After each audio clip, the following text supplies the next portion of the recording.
Hello again. This is Reviewing and Annotating Complex Text, Part 3, the nuts and bolts of annotation, how to do it digitally or on paper, individually or in a group. This is the third of 4 mini lectures on this topic. In the first one, we talked about why should we be reading at all and what's a writing class. The second one focused on the QUIP system for annotating complex text. And in this uh, mini lecture, we're going to focus on some of the practicalities of how to do annotation. The first thing to keep in mind is that the readings in this advanced composition course will be considerably more complex than those that you're used to from English 125 or 126. Uh, Advanced composition also means advanced reading. Uh, and so one of the things that I want you to get from this course is the idea that you don't need to be daunted by complexity or difficulty. That if you encounter a situation where you don't understand it on first reading, that doesn't mean that you will never understand it. And one of the things that we're going to try and teach you in this course is ways to persevere when you run into difficulty. And annotation is one of your most important weapons when you're doing that. We need in this course to emphasize not only repeated readings, but multiple readings are important, but progressive readings, right? Readings that build on themselves, where you're not just repeating yourself over and over again. And one of the best ways to progress rather than repeat is to leave marks, right? To leave sort of breadcrumbs as you're going through so that you can remember what you were able to understand the first time through, and then you can build on that the second and the third and the fourth and the fifth time through the same text. So we're going to be emphasizing not only thorough annotations, but annotations in multiple modes, analog and digital, and both individually and in group. So here are the types of annotation that we're emphasizing in this course. First of all, individual annotation on paper or digital. Your first reading of each text should be your own. You should annotate using whatever system is comfortable for you. Shared annotation online. You'll then be asked for each reading to share online some of your annotations with your classmates and to interact with some of their specific annotations. So that'll be at a site that we call a.notate.com. They'll be able to see your annotations. You'll be able to see their annotations. You'll be able to interact with them. You'll be able to reply. It's a kind of a social media version of annotating. You'll also be working in your small groups. I'll give you study questions. You'll then attempt to answer them, beginning usually by working together in class or in the computer lab, and then continuing working on the wiki that we have in Blackboard. And then finally, you can see our class discussion in the face-to-face class as a continuation of the annotation. And in fact, I will often refer to what you've annotated in the shared annotation online, and we'll continue to annotate as we discuss. So whether you're doing your individual or your shared annotation, you should be using the QUIP system. You should identify each annotation as what kind of annotation it is. So you begin each of your annotation with a letter and a colon. For example, U colon for an understanding annotation. Make sure that you use all 4 types in your annotation, that there should be Q, U's, I's, and P's in both your individual annotation and in your shared annotation online.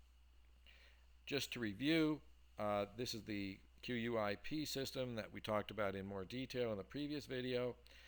Q is for questioning, comments that ask about specific words, terms, allusions, references, or that engage in dialogue with the text, where you're not sure that you understand, but you're trying to ask the right questions for further review or further research. U is for understanding, things you do understand, comments that paraphrase or summarize. You're making a kind of a running topic list for a future reverse outline, or you're checking meaning to make sure that you understand, that you can put it in your own words, just briefly in the margin. Um, Interacting comments are perhaps the most important ones, because those are the ones that are using your own inner voice, where maybe you're arguing with the text, you're disagreeing, or you're agreeing, but you're building on it, you're doing something with it, right? You're connecting it maybe to something else you've read, connecting it maybe to a personal experience, but in any case, connecting and interacting with it. And P for passages, that's where you mark the text, and sometimes you will also add a comment in the margin about that. Why did you mark it? But basically, you just want to mark anything that you think might be worth coming back to for one reason or another, that it might repay a closer reading, that it seems important somehow, even if you can't quite articulate why. It could be something you do understand, it could be something you don't understand yet, but anything that you think you need to go back to. So all the text in this course will be made available on Blackboard in PDF format. And you need to figure out a way to bring that to class with you. You need to bring the text with you to class with the annotations that you've made individually. So there's basically two ways to do this. One is the analog way, which is the simplest way. You simply print out the text, annotate it using pen, pencil, highlighter, some Stone Age implement. The other option is to read and annotate the text in a digital format. In that case, you're going to annotate using appropriate software, which I'll talk about in a moment, and then you'll bring it to class on the laptop or tablet. For this purpose, a smartphone is really less than ideal. I've seen people try to do this.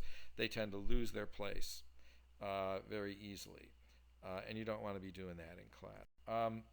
So probably the easiest thing, and the way most of you will do it, is just use Acrobat Reader. There is a comments function in Acrobat Reader. It's under View, and you can annotate the text using sticky notes, or you can highlight the text. This is available for laptops and tablets, both iPad and Windows based, and smartphones of both types, though as I said, that's not really recommended. Probably most of you will end up using Acrobat, but if you're not satisfied with Acrobat, there are various other apps available for this purpose: Mendeley, iAnnotate, Foxit Mobile, among others. So for annotation, you have your choice of the analog or digital. For shared annotation, we're all going to be using a.notate.com. There will be a required shared annotation for each reading. Before you get to that point, you should have completed your individual annotation first, whether on paper or digitally. Then you go to Blackboard, the same folder where you found the reading. You click on the link to go to the shared annotation item, which will take you to a.notate.com. And you do need to follow the link, because basically what I'm doing is I'm sharing with you a document and asking you to review it. And you won't be able to do that simply by going to the site itself. You need to have the shared link, which will be available on Blackboard. So before we go there, as I said, make sure you completed your individual reading and annotation, and for both of them, use the QUIP system. So here are the rules when you go to a.notate. For each text that we read, and we will be reading 6 of them, you must contribute at least 5 annotations. At least one annotation from each category of QUIP including at least one passage not previously highlighted by your classmates. Um, so make sure that you're using all types of annotation there and that you're contributing that, you're sharing that with your classmates. At least 3 of your annotations must respond to your classmates' annotations. There's a reply function there, and I'll show you in the last video how to do that.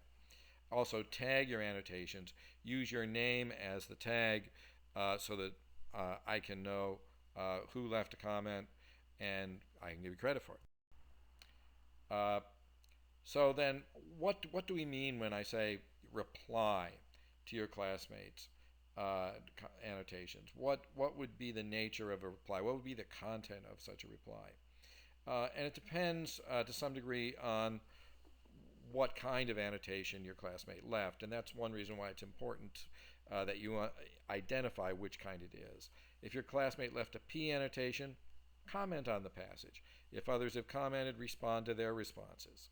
If your classmate left a Q annotation, that reader's looking for information. There's something they didn't quite get. See if you can help them. Maybe you just know the answer off the top of your head. Maybe you can find it.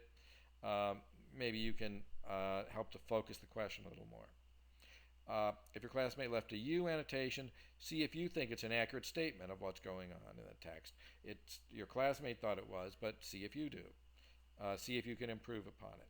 If your classmate left an I annotation, develop or build upon the insight, tying it in more deeply to the text.